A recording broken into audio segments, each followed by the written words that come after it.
Tesla has taken a bold new step. The company has instructed its suppliers to stop using China-made parts for cars built in the United States. This shift comes as global tensions rise and the U.S. increases pressure on imports coming from China. Tesla wants to avoid future risks caused by tariffs, political disputes, and supply chain disruptions.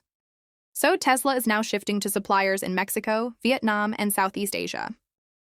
But one challenge remains: replacing China-made batteries, especially LFP batteries from the giant CATL.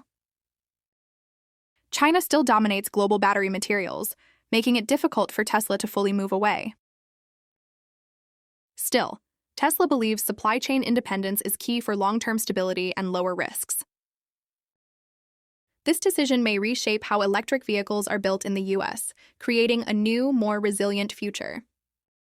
Tesla's shift away from China-made parts marks the beginning of a new era in global manufacturing.